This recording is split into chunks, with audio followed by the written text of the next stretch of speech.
saya katakan ini, I am blessed. Saya diberkati ada di tempat ini, saya diberkati melihat wajah saudara kembali. Oh, satu sukacita buat saya, saudaraku. Kembali ke rumah sendiri. I am blessed, saya diberkati. Saya merasa diberkati dengan bagaimana cara saudara menyembah. Saya merasa diberkati dengan, saya tahu saudaraku, ada kehausan di tempat ini. Ada hati-hati yang rindu Tuhan berbicara lebih dan lebih lagi. Itu sebabnya saudaraku, hari ini saya akan masuk pada bagian yang ketiga dari seri firman Tuhan di bulan Oktober ini, Pak. Ada yang masih ingat apa saudaraku? Love God with passion. Mengasihi Tuhan dengan segenap hati. Love God with passion. Dan pada bagian yang ketiga ini saudaraku, saya akan membagikan satu pesan firman Tuhan yang akan saya beri judul manifestasi kasih. Berapa banyak dari saudara akan setuju dengan saya kalau saya katakan, Pak, yang namanya kasih itu perlu ditunjukkan. Setuju ya? Setuju ya saudaraku. Saya rasa sebagian dari saudara mungkin justru akan mengatakan, Pastor, bukan hanya perlu, kasih itu harus dimanifestasikan, harus ditunjukkan. Kita lihat ya saudaraku, Ulangan pasalnya yang ke-6, kita baca sama-sama ayatnya yang ke-5. Kasihlah Tuhan Allahmu dengan segenap hatimu, dengan segenap jiwamu, dengan segenap kekuatanmu. Kalau saudara cukup cermat, ini adalah ayat yang kita baca selama 3 minggu berturut-turut. Betul ya, saudaraku? Selama 3 minggu ini saudara akan menemukan ayat ini again and again and again. Dari ayat yang berbeda-beda, baik dari perjanjian lama maupun dari perjanjian baru. Tapi hari ini saudaraku, saya ingin mengajak saudara untuk membaca ayat ini dari satu terjemahan yang menurut saya cukup menarik. Yaitu terjemahan bahasa Indonesia masa kini.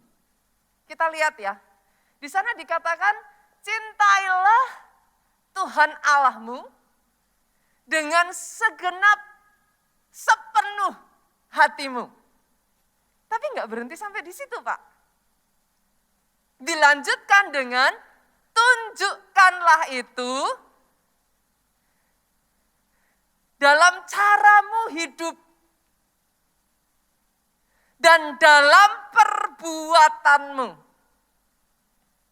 Dari ayat ini kita jadi belajar saudaraku, ternyata ketika saudara mengasihi Tuhan, kasih itu harus ditunjukkan. Kalau kau sayang, ya jangan dipendam. Tunjukkan saudaraku. Karena kasih yang terpendam, biasanya justru akan membuat hubungan jadi kering. Hubungan jadi layu. Itu sebabnya kalau sama manusia aja, saudara, sama pasangan saudara, dengan orang tuamu, dengan anak, kita menunjukkan. Apalagi dengan Tuhan. Ini yang saya sebut sebagai manifestasi kasih, saudaraku. Ini yang dimaksudkan dari ayat yang baru saja kita baca tadi. Kalau kau mengasihi Tuhan, kasihilah Tuhan dengan sepenuh hati. Jadi secara hati, saudara, penuh. Kalau mengasihi Tuhan itu utuh. Jangan separuh-separuh. Secara hatinya full. Tapi enggak cukup sampai di situ. Setelah itu, tunjukkan dari caramu hidup. Tunjukkan dari caramu bekerja. Oh come on. Tunjukkan dari caramu mengasihi suamimu. Caramu bergaul dengan orang-orang di sekitarmu. Dan dalam perbuatanmu. Saya percaya seperti inilah seharusnya kita mengasihi Tuhan. Yang mengerti aminnya yang paling keras. Oh, saudaraku. Saya percaya seharusnya seperti inilah kita mengasihi Tuhan. Sejujurnya loh saudara, kalau saya tanya setiap saudara, saya rasa nggak ada loh kayaknya anak Tuhan yang kalau saya tanya, do you love God? Terus tiba-tiba saudara bilang no. Kayaknya akan awkward loh saudaraku. Itu saat ini juga nih, katakan ya, saya tanya saudara semua di sini. Apakah saudara mengasihi Tuhan? Saya percaya latah pun, saudara pasti ngangguk kok. Benar? You will say yes pastor, of course. Tapi masalah banyak orang saudaraku.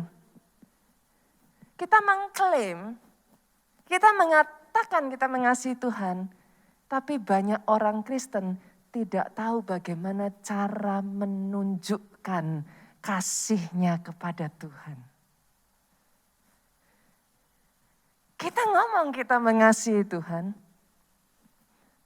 tapi kadang kita tidak tahu bagaimana kasih kita itu dimanifestasikan, kasih kita itu ditunjukkan. Firman Tuhan hari ini saudaraku, saya ingin mengajak saudara, kita akan belajar. When you say, ketika saudara mengatakan you love him, apa artinya? Kita akan belajar 4 arti, Bu. Ketika kau mengatakan, I love him, pastor. Saya cinta Tuhan, pastor. Itu artinya apa, saudaraku? Kita lihat ya, kita sama-sama belajar ya. Yang pertama, ketika saudara berkata bahwa I love you, saya mengasihi engkau Tuhan. Yang pertama saudaraku, orang yang mengatakan mengasihi Tuhan pasti selalu kepinginnya Tuhan happy. Saya ulang ya. Orang yang mengatakan mengasihi Tuhan pasti selalu kepinginnya Tuhan senang. Kalau saudara sayang pada satu pribadi, sayang pada seseorang, saudara pengennya orang itu senang, betul? Itulah kasih. Kasih itu saudaraku, fokusnya pada orang, pada pribadi Pak yang kita kasihi. Bikin orang itu happy, kitanya ikut happy.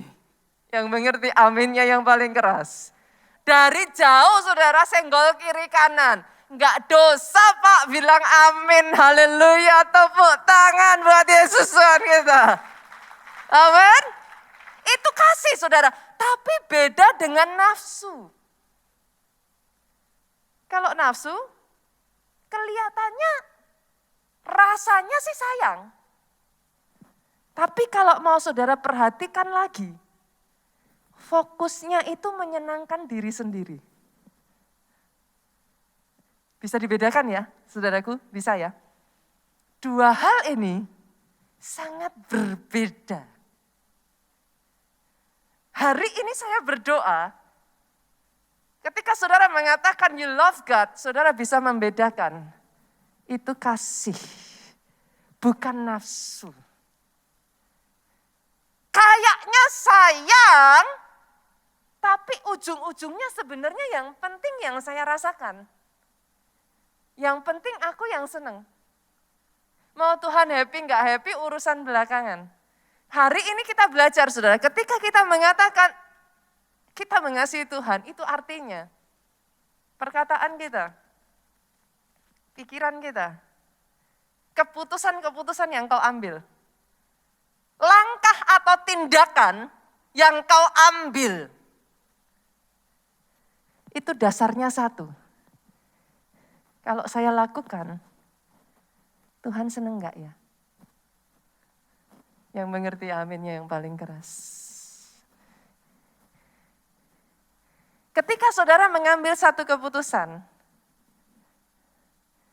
pertimbangannya saudaraku, kalau saya lakukan, Tuhan disenangkan atau enggak? Kalau saudara mau balas jahat dengan kejahatan, Tuhan happy enggak? Kalau ada orang mengata-ngatai saudara dengan kasar, komen kepada saudara dengan kasar. Mungkin dalam hati saudara berkata, pastor, saya berhak dong. Saya balas dia. Fair dong. Yang mulai dia kok. Betul ya, saudaraku? Yang mulai siapa, pastor? Saya nggak mulai loh. Kalau saya balas dia, ya saya berhak. Tapi dengar ini, saudaraku. Bukan itu poin utamanya. Yes, secara manusia kau berhak. Tapi ketika kau lakukan itu, dia happy enggak? Aminnya yang paling keras. Aminnya yang lebih keras. Satu ketika, saudaraku, ada seorang hamba Tuhan di Amerika yang bernama John Austin. Nama Austin sendiri ring a bell to you. Ini adalah ayah dari Pastor Joel Austin, saudaraku. Gereja mereka sedang bersama-sama mengumpulkan janji iman, saudaraku. Mereka mengumpulkan dana untuk membangun gedung gereja mereka pada saat itu. Di zaman ayahnya, saudara, gereja ini sudah menjadi salah satu gereja yang cukup diperhitungkan pada saat itu. Dan mereka sedang berjuang untuk membangun rumah ibadah mereka sendiri, saudara.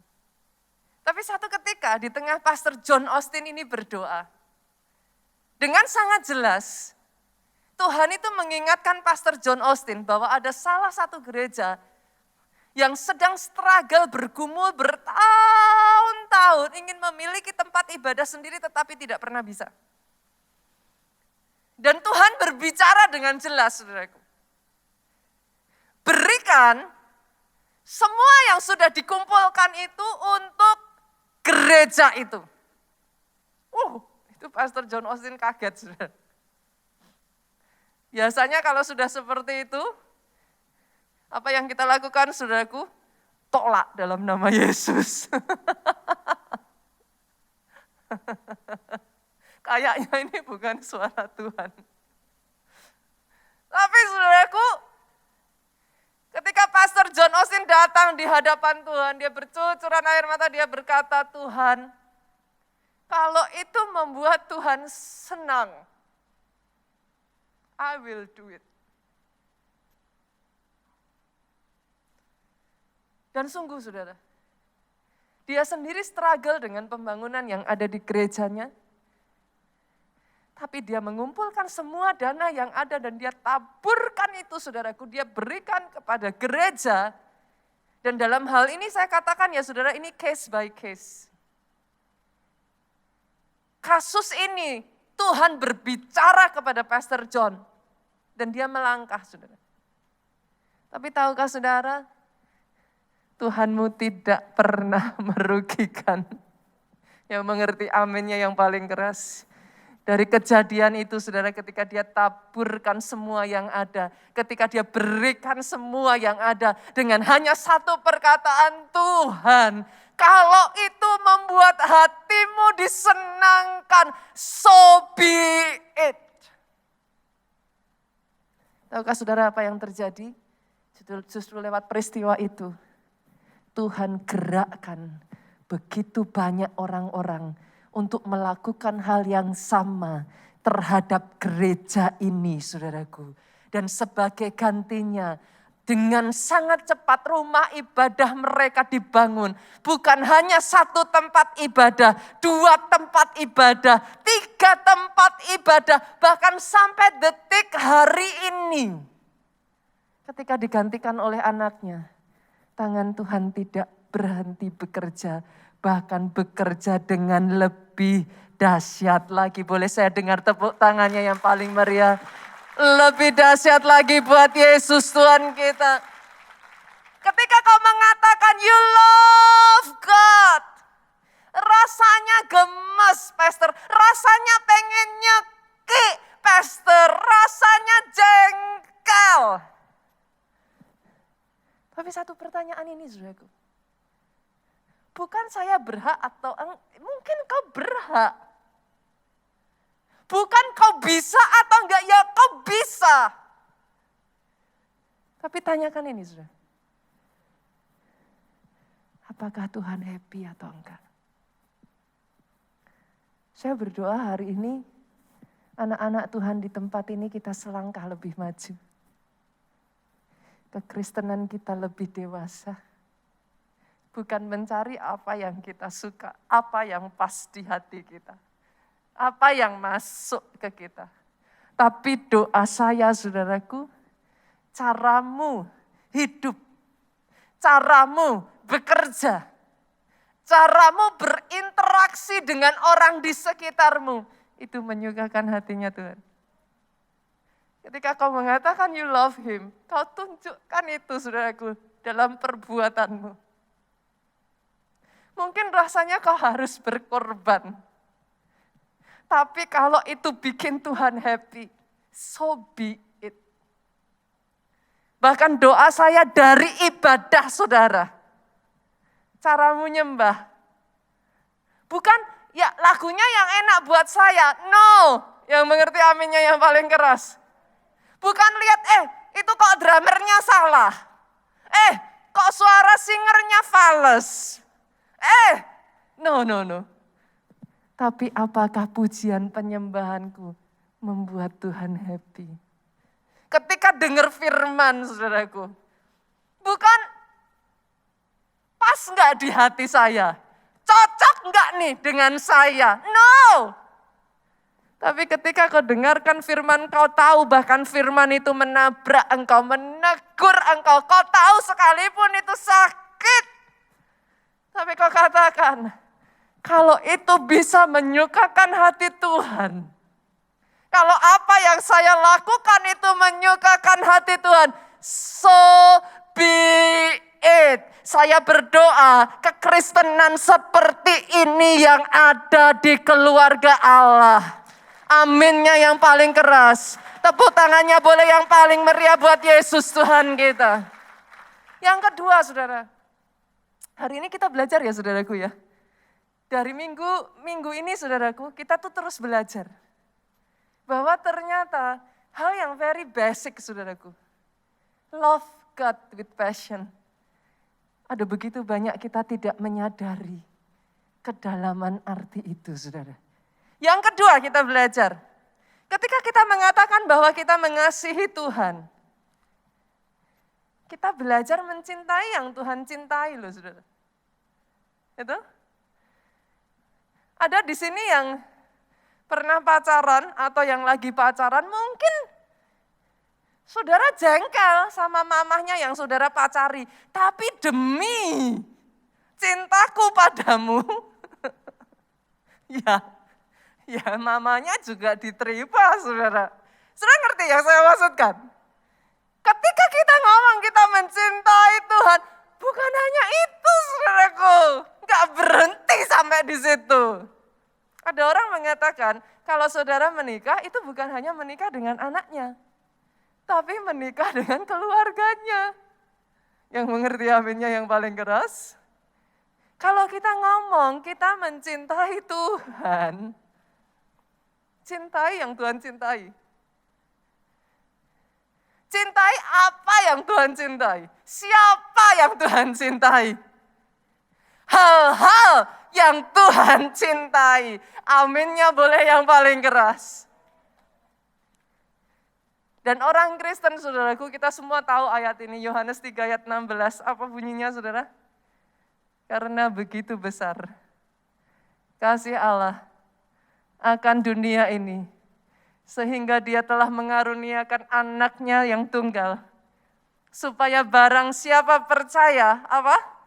Tidak binasa, melainkan beroleh hidup yang kekal. Dari ayat ini saja saudara sudah bisa menemukan kok saudara. Karena begitu besar kasih Allah akan dunia ini. Kalau saudara mau tahu hatinya Tuhan ya saudara. Saudara dan saya. Dan karena saudara dan saya, di atas kayu salib itu Pak, dia kedamkan kedua tangannya. Bahkan di saat dia mengatakan, Eli, Eli lama sabatani.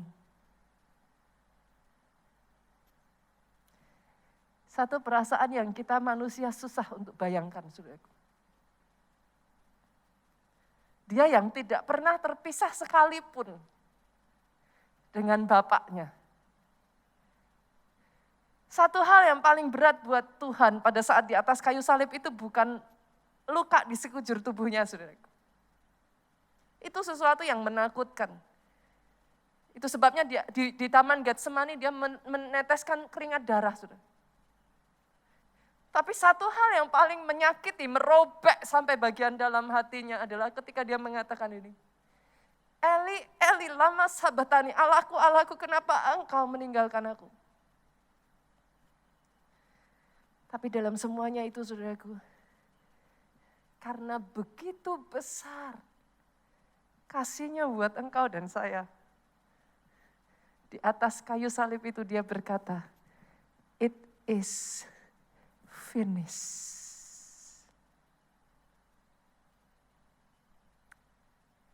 Ketika seluruh darah itu sudah tercurah keluar.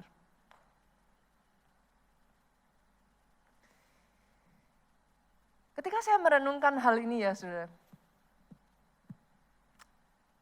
saya diingatkan lagi akan orang Kristen pada zaman gereja mula-mula. Kalau saya mau merenungkan loh saudara, di zaman itu jadi orang Kristen tuh enggak enak. Kenapa saudara? Di tengah semua penganiayaan, di tengah semua ancaman saudara, mereka harus lari. Saya pernah menceritakan ini kepada saudara bagaimana besarnya aniaya pada zaman itu saudara. Dan di tengah mereka harus melarikan diri. Coba kita buka ayatnya, Kisah Rasul 8. Multimedia boleh bantu saya ya, tidak ada di dalam catatan. Kisah Rasul pasalnya yang ke-8 ayatnya yang pertama. Bagian B. Pada waktu itu mulailah penganiayaan yang hebat. Jadi saudara harus mengerti bahkan Stefanus pun saudaraku, kematian Stefanus itu sudah disetujui Saulus saudara. Jadi itu satu masa di mana orang Kristen itu dikejar habis-habisan saudaraku. Pada waktu itu mulailah penganiayaan yang hebat terhadap jemaat di Yerusalem. Mereka semua kecuali rasul-rasul tersebar ke seluruh daerah Yudea dan Samaria. Saya sudah berkali-kali menceritakan ini kepada saudara. Banyak di antara para rasul itu bersikukuh saudaraku. Mereka enggak takut. Sampai harus dipaksa melarikan diri. Berkali-kali dalam cerita, bukan hanya para rasul, saudara, bapak-bapak gereja. Di tengah kejaran itu, saudaraku, mereka bersikukuh tidak mau meninggalkan Yerusalem. Sampai para pengikut mereka harus terpaksa menyeret mereka, melarikan mereka. Karena kalau mereka berpikir, para pengikut ini berpikir kalau pemimpinnya kena, saudara, bagaimana nanti kegerakan yang ada di bawah. Di masa itu saudaraku, saudara harus mengerti satu hal ini.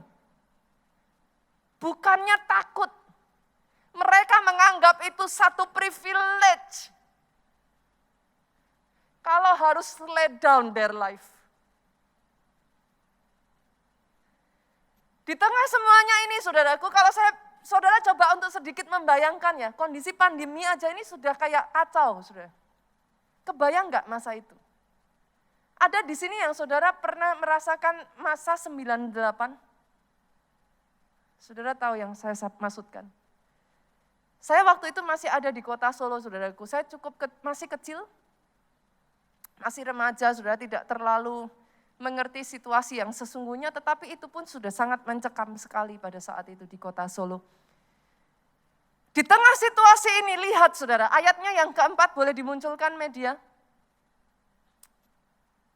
Ayatnya yang keempat, mereka yang tersebar itu, tersebarnya karena lari loh saudara. Ini bukan mau vacation, ini bukan mau holiday. Mereka yang tersebar itu menjelajah seluruh negeri itu sambil memberitakan Injil. Waktu saya membaca ayat ini ya saudaraku, buat saya pribadi, itu jadi evaluasi saya. Kadangkala ya, zaman sekarang ini ketika kita ngomong I love you kepada Tuhan, kalau enggak hati-hati itu bisa jadi cheap love loh saudara. Jangan buat cinta kita kepada Tuhan, kita cinta yang murahan. Maafkan saya saudaraku, I have to say this. Karena kadang kalau kita nggak hati-hati saudara. Saya membaca ini dan ini mengingatkan saya saudaraku. Pada satu kisah, ketika waktu itu Petrus saudaraku, dipanggil oleh Yesus. Kisah yang sangat terkenal. Yohanes 21 ayatnya yang ke-15 saudara. Yohanes 21 ayatnya yang ke-15. Saya percaya saudara mengingat kisah ini. Pada saat Petrus ditanya Tuhan Yesus 3 kali. Petrus, apakah engkau mengasihi aku? Masih ingat kisahnya Pak? Masih ya?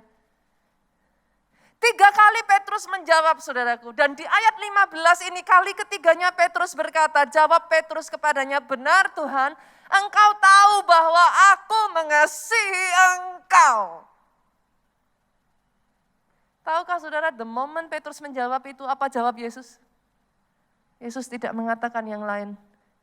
Satu kalimat ini saudaraku dia pesankan kepada Petrus. Seolah-olah Yesus mengatakan ini, kalau kau mengatakan you love me, gembalakanlah domba-dombaku.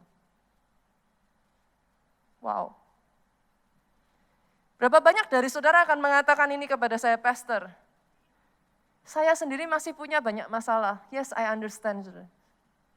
Saudara ada di tempat ini mungkin sebagian dari saudara-saudara sendiri masih bergumul dengan diri saudara.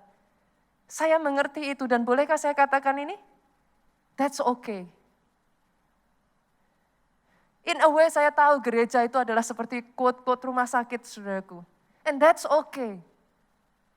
Tuhan tidak mencari orang yang sempurna, dia mencari orang yang terhilang and that's okay.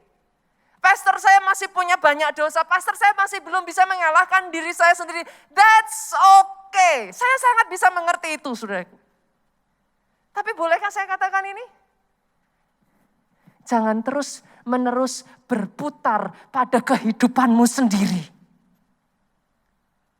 Kalau kau datang di tempat ini, boleh kau butuh pemulihan, boleh. Kau butuh untuk berubah, boleh saudaraku. Engkau masih berjuang dengan dirimu, that's okay. Tapi ambil langkah saudara. Gabung dengan komunitas. Ambil langkah. Izinkan dirimu dipulihkan oleh Tuhan. Bila perlu ikut encounter, di gereja kita ini kita memiliki yang namanya retreat encounter. Kita akan dibantu saudaraku, saudara akan didampingi oleh seorang konselor. Dan setelah itu saudaraku, izinkan saya katakan ini, berkemenanganlah atas hidupmu. Kenapa saudaraku? Ada banyak orang di luar sana menantikan saudara. When you say you love him, doa saya itu bukan cheap love.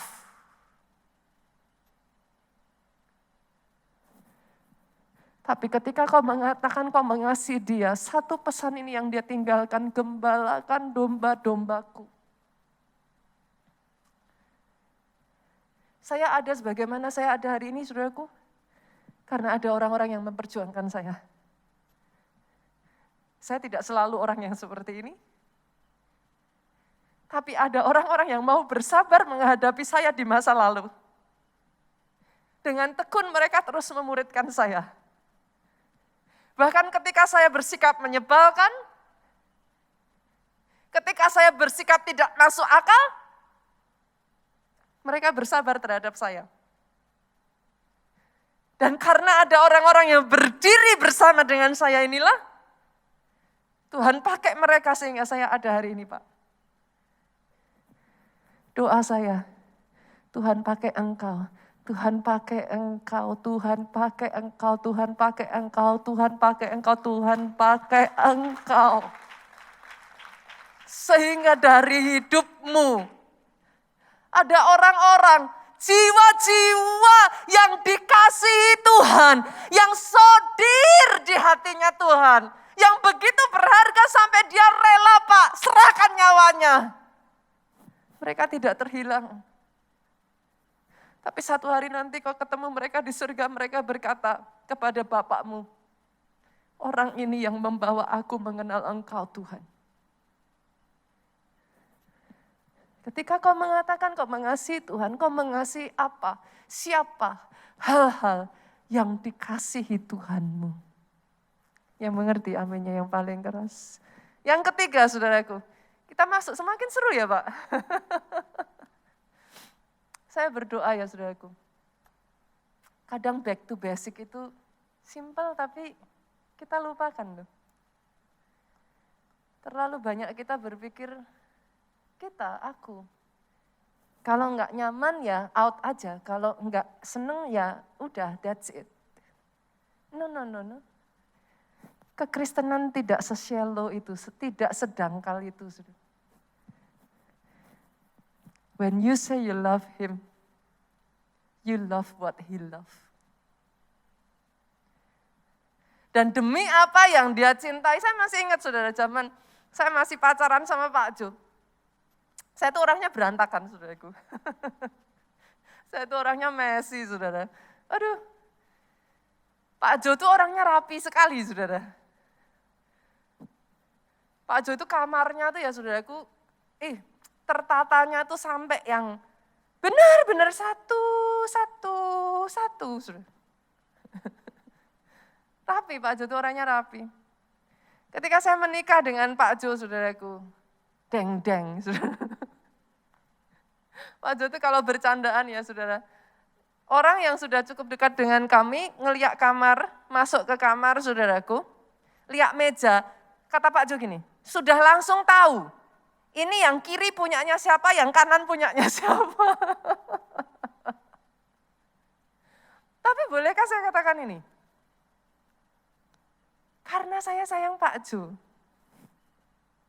Saya yang tadinya messy berantakan, saya belajar loh untuk berubah.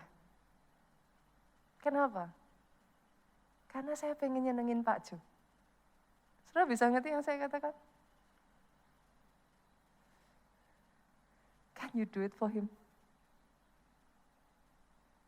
Nggak enak. Sakit.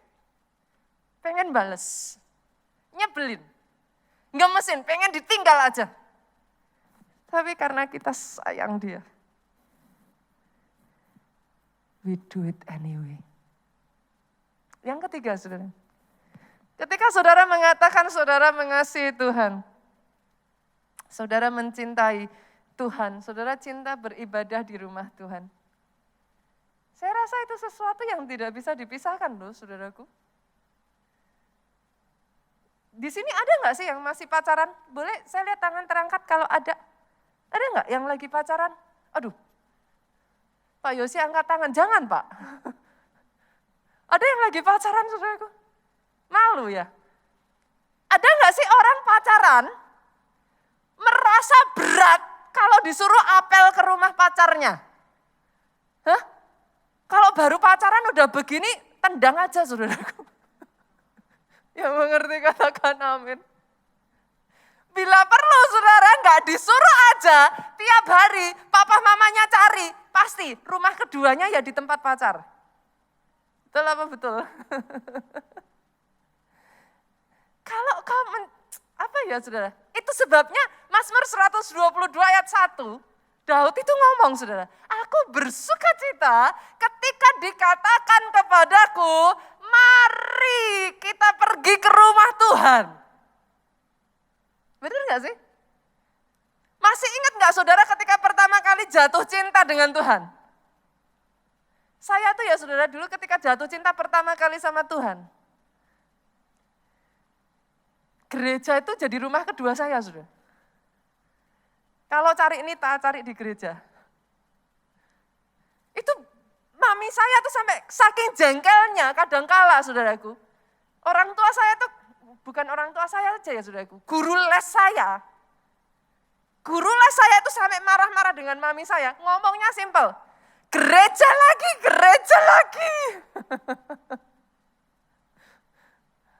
Saya begitu cintanya saudaraku, kalau ditanya pastor, lah ngapain sih di gereja seharian? Ya ngapain aja saudara.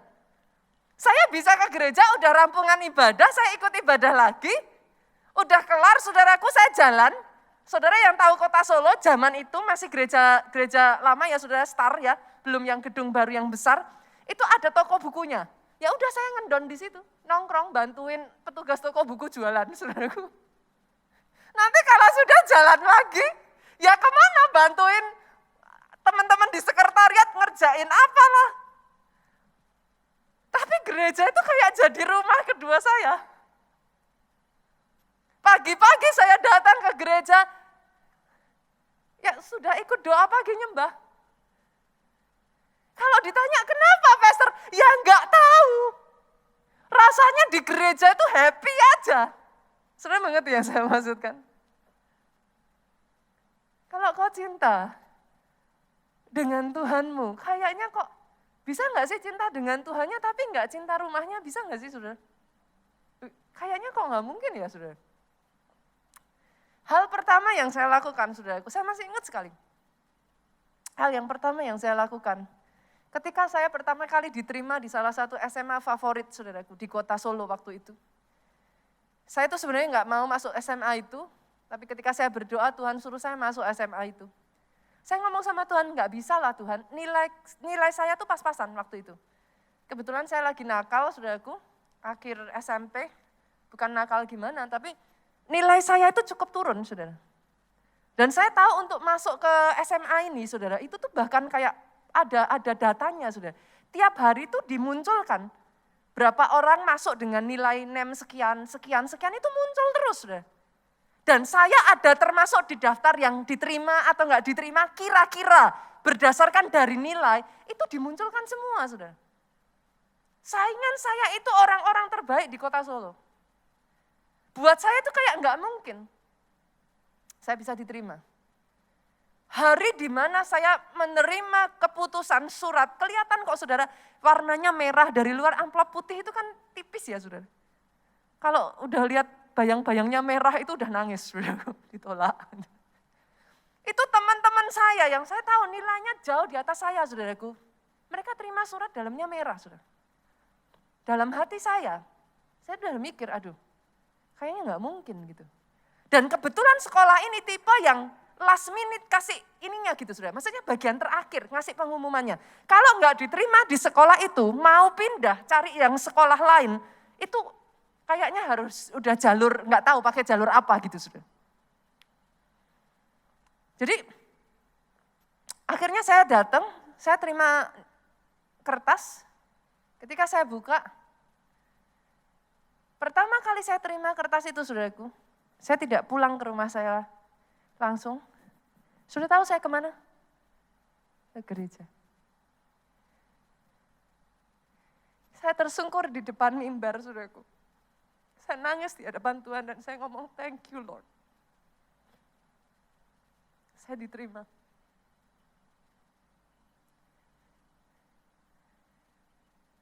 Hari-hari ini yang, maafkan saya kalau saya katakan ini ya saudaraku. Saya berdoa, kasih yang seperti ini dipulihkan atas anak-anak Tuhan di Indonesia. Karena sekarang ini udah kayak terbalik-balik, saudara. Kita lihat Yeremia ya, saudaraku.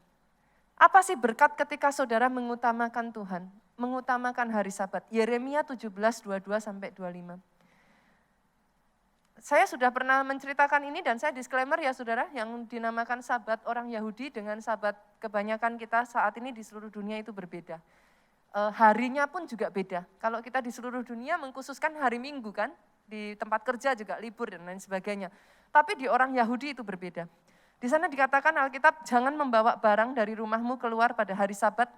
Jangan kau lakukan sesuatu pekerjaan, tapi kuduskan hari Sabat. Poin utamanya itu kuduskan hari Sabat, saudaraku. Di ayat yang lain, beberapa waktu yang lalu saya sebutkan ini, kuduskan hari Sabat. Itu hari yang agung, itu hari yang spesial. Itu hari yang ketika kau menyebutkan ada kenikmatan tersendiri di situ. Kalau saudara lakukan itu, saya langsung lompat ya saudara ayat 25. Maka melalui pintu-pintu gerbang kota ini akan berarak masuk raja-raja dan pemuka-pemuka. Yang akan duduk di atas tahta Daud dengan mengendarai kereta kuda. Ini kejadian apa saudara? Kejadian seperti ini kalau saudara lihat di film-film adalah kejadian ketika pasukan berperang dan menang perang. Terjadi arak-arakan. Bolehkah saya katakan ini? Orang-orang yang sungguh-sungguh menguduskan hari Sabatnya, hari istimewanya buat Tuhan atas hidupmu. Kemenangan demi kemenangan, tidak henti-hentinya, terus ada di sepanjang hidupmu, saudara. Kenapa saya katakan ini, saudara? Hari-hari ini yang membuat saya sedih, saudaraku. Saya tidak, it's okay kalau memang keadaan saudara tidak memungkinkan untuk beribadah secara onsite. I think it's okay gitu, saudaraku. Kemarin ketika kita PPKM ya memang nggak diizinkan, ya mau bagaimana. Tapi ketika kita sudah diizinkan, bolehkah saya katakan ini? Utamakan, saudara. Sekarang yang membuat saya sedih terbalik, saudara. Berapa banyak Pak kita lihat, sambil liburan ibadah. Betul? Sambil kerja, ibadahnya dibawa. Ya puji Tuhan sih, better daripada enggak gitu.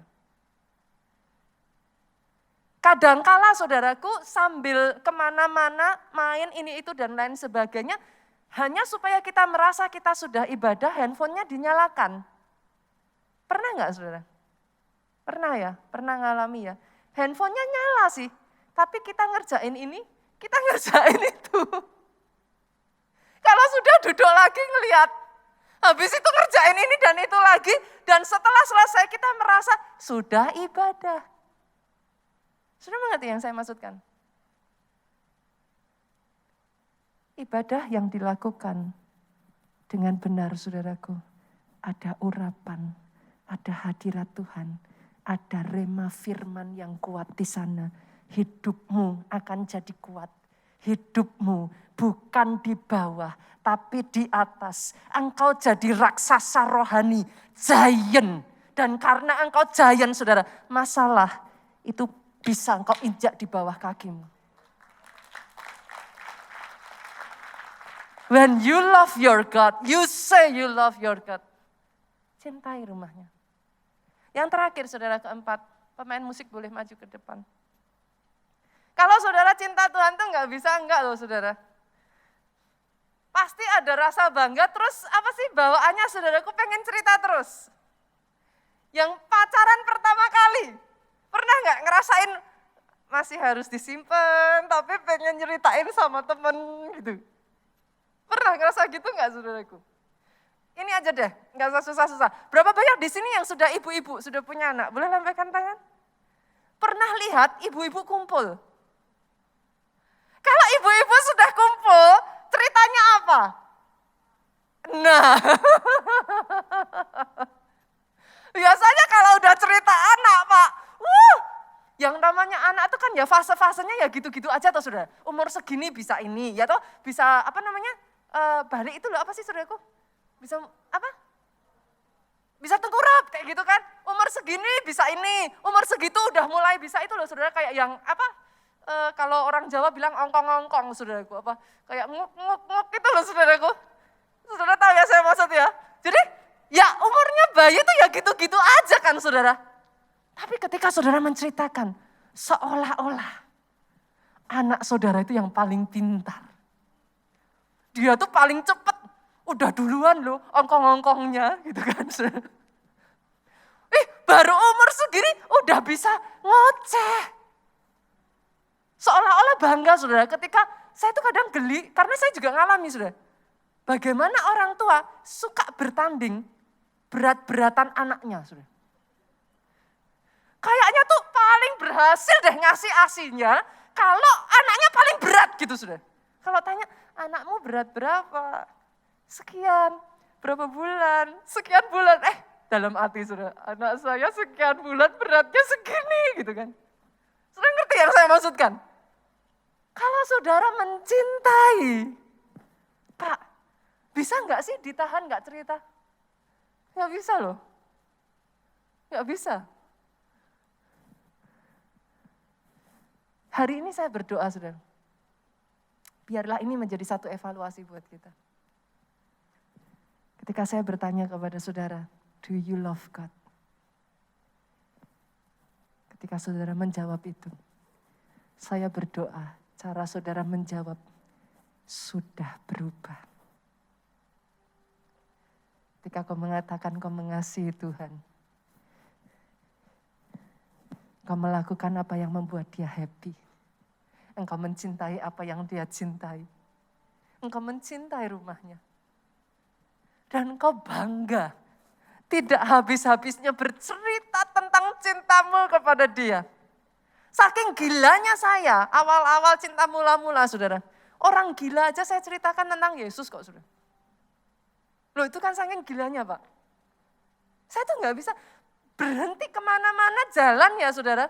Ketemu orang ya saya ceritain, kok ya pas waktu itu ketemunya orang gila. Saya ceritain beneran ikut saya saudaraku.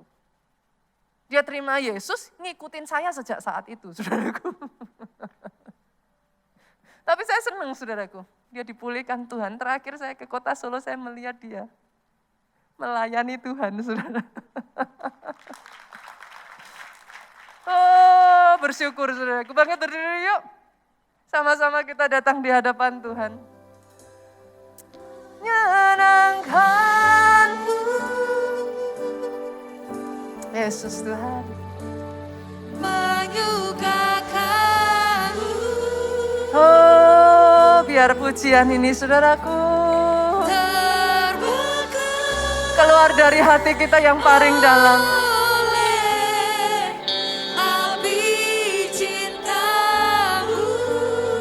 Yesus, Yesus Tuhan. Menyenangkanmu. Oh, menyenangkan Engkau Tuhan.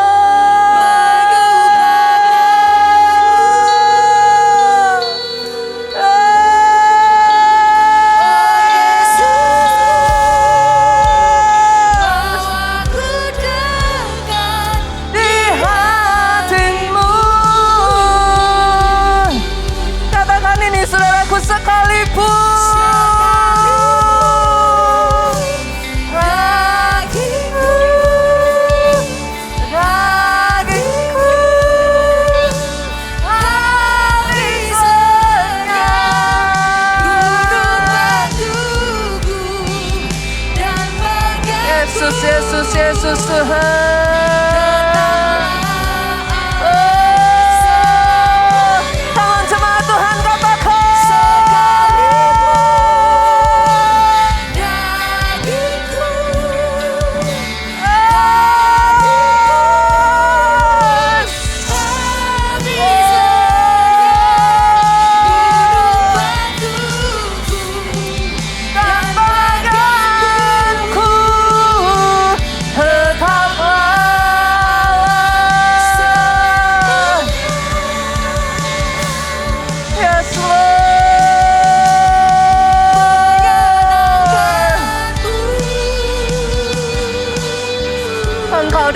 Dan Engkau Tuhan. Engkau segalanya, Engkau satu-satunya Tuhan. Orang mata karena baya bapa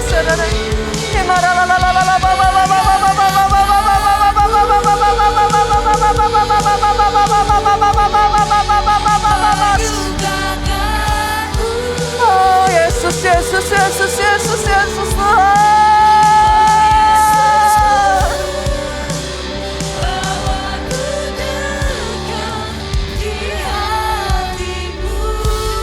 kadang saudaraku, saya tuh sampai kadang mengatakan ini saudaraku. Saya udah seperti tomat bonyok saudara. Dibanting kanan, dibanting kiri. Kalau mau ngikuti daging, ngikuti hati, nggak kuat sudah. Banyak sekali saya berpikir untuk mundur saudaraku. Capek kadang. It's not easy. Tapi izinkan saya mengatakan ini. Kalau tomat bonyok itu justru bisa jadi berkat buat orang lain. Dan menyukakan penciptanya. So be it. Kadang tidak selalu seperti yang kita pikirkan, Bu. Buah zaitun, saudaraku. itu juga justru memunculkan bagian terbaiknya ketika ditekan dan dihancurkan. Di situ dia menghasilkan apa yang saudara sebut sebagai olive oil. Bukan pada kondisinya yang paling bugar, Bu. Kadangkala no. Bukan seperti yang dia mungkin pikirkan dan dia rencanakan, no.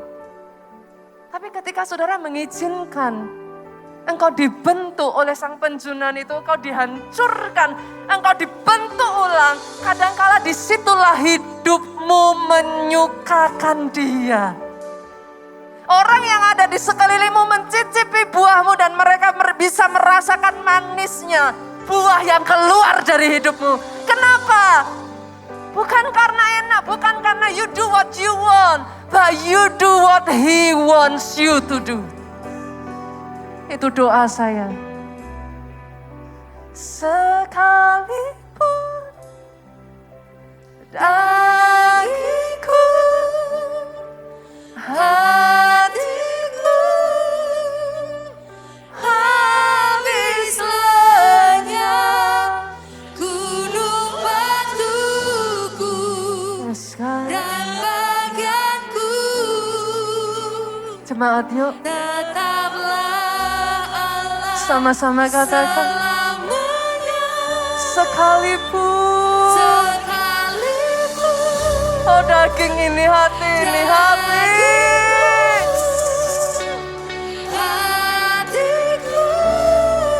tapi tetap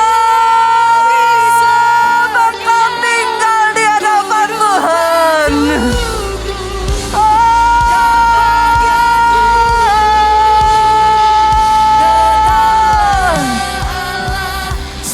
Menyenangkan Engkau Tuhan,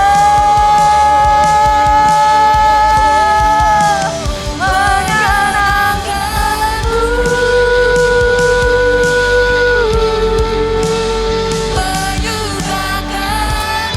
Terima kasih Yesus Tuhan. Thank you, thank you, thank you Lord.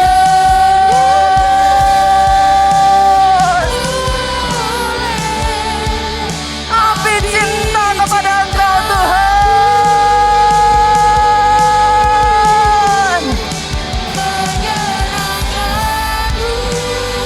Pleasing you my Father God.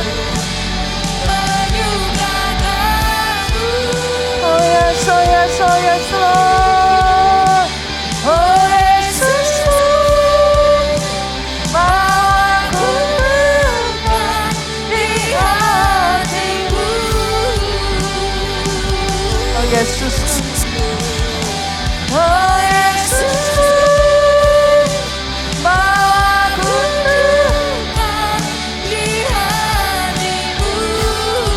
Oh yes, oh yes, oh yes Lord. Oh Yesus,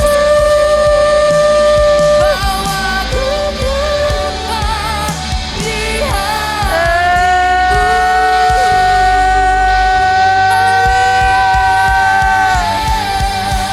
Angkat kedua tanganmu, saudaraku, diberkatilah engkau oleh Tuhan. Amin. Diberkati keluargamu oleh Tuhan. Amin. Kedua tanganmu yang terangkat, apapun yang dikerjakannya dibuatnya berhasil. Anugerah panjang umur, saudaraku, sehat sehat-sehatnya. Dari mulutmu tidak henti-hentinya kesaksian. Demi kesaksian, demi kesaksian. Itu muncul, saudara. Diberkati pelayananmu. Diberkati pemberitaan Injilmu oleh Tuhan. Pulanglah, saudara, dengan membawa sukacita. Damai sejahtera dari Allah Bapa. Cinta kasih Yesus Kristus. Persekutuan dengan Roh-Nya yang kudus. Sekarang sampai selama-lamanya. Engkau yang diurapi, engkau yang diberkati, katakan bersama dengan saya. Amin.